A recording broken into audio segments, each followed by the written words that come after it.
Blessings to you, our friends. We are the Ancestral Medicine Women, healing from the past for the present and the future.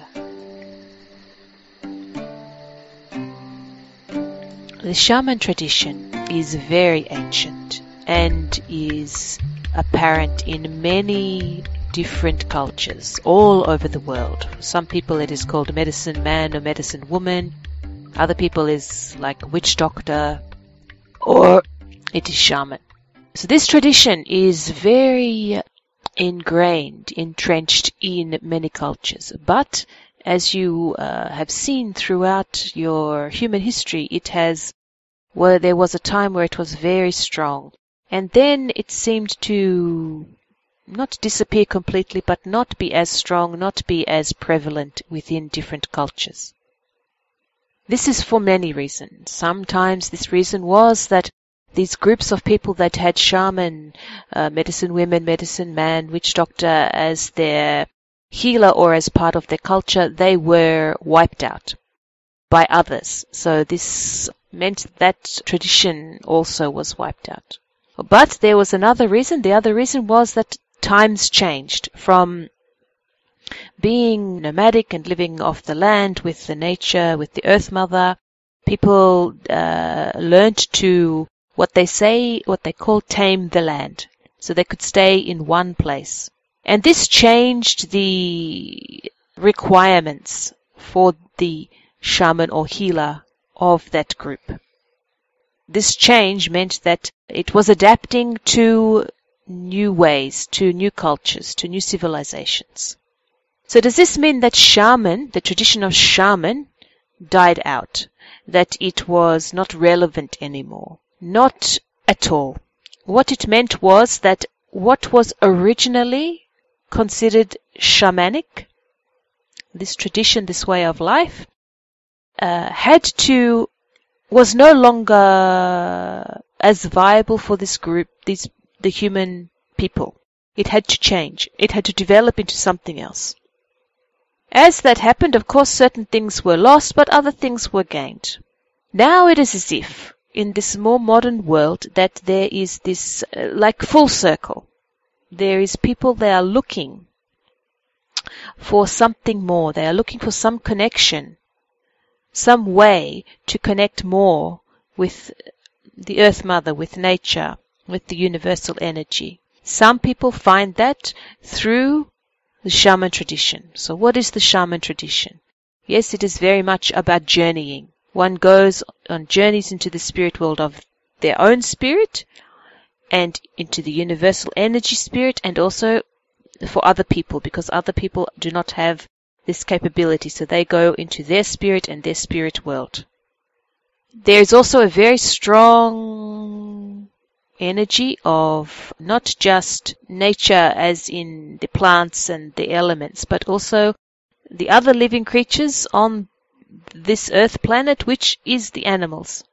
And in the shamanic tradition, animal guides, animal energy was very strong, because you can clearly see in an animal very distinct qualities. For example, you look at the wolf, and the wolf has the pack mentality, so they are together as a group, just like the human. There's often one leader who will guide the group, just like the humans. But because they do not have the language like the humans, they use other ways of communicating. Sometimes this is through body language, sometimes this is through their yowl, and other times it is actually just through practice and also what you would say is telepathy. So they have ways of communicating to get the group to do what is right for the group, for the best for the group, just like the humans. The other thing that is also that you see very clearly with the wolf is the ability to survive in very difficult circumstances. Also, there is this nurturing of the young and the teaching. And there is also this physical strength and mental strength that is very clear in the wolf. So you can see with animals that just with this one example that there are very strong, very distinct qualities that can be seen in the animals that can be used, that kind of energy can be used for the human. and by the human. You're not using the animal, you are using the energy. And this is very much in the shamanic tradition. This is why many shamans, they had an animal guide, or they take people to find their animal guide or their animal spirit, this type of thing. This was very strong. So what does that mean now for the shamanic tradition, if it has died out or if it has changed to suit the demands of the people that it is serving? But now we say that there's like coming a full circle and people are wanting some other way to connect with the spirit, and many people are finding it in the shamanic tradition, going back to this way. What does that mean?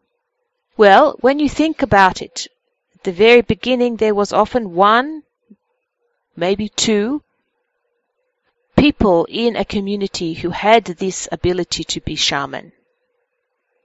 And it was often passed down through a family line, or it was somebody else came into the group, into the community, was born into the community that could take on this role.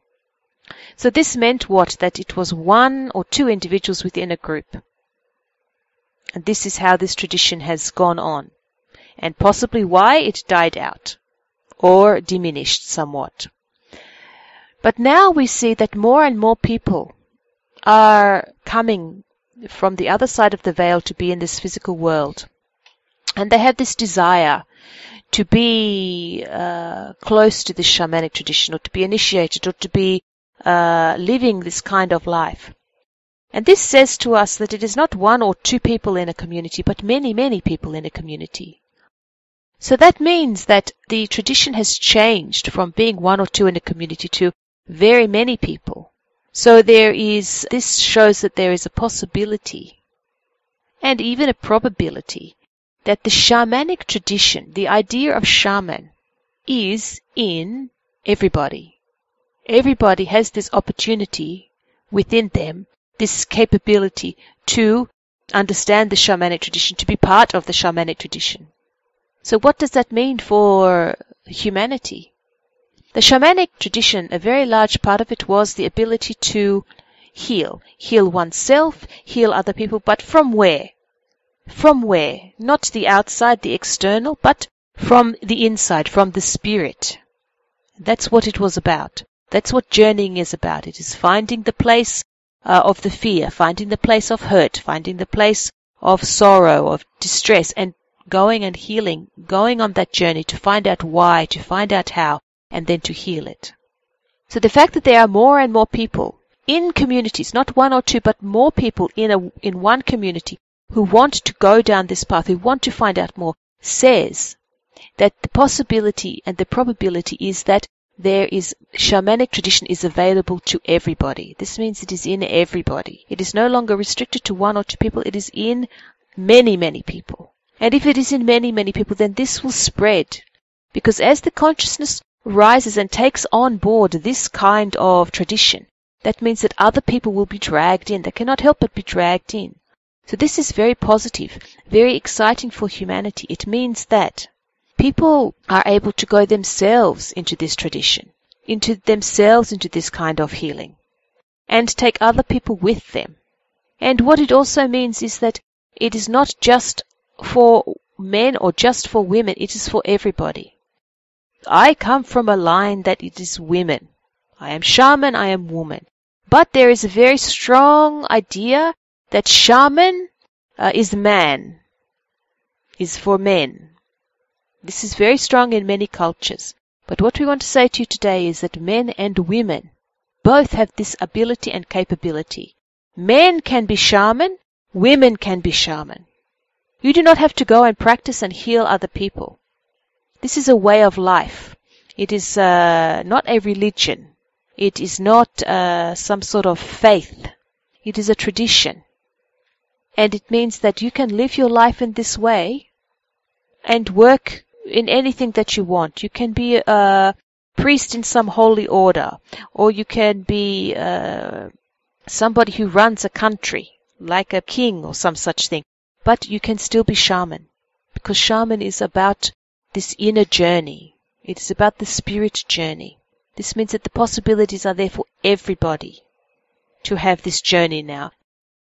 The tradition has come full circle. More people are searching for it. but it also means that by more people searching for it, it is available to everybody now, whereas before it was not. It was available to everybody through somebody else, but now it is available to everybody through themselves.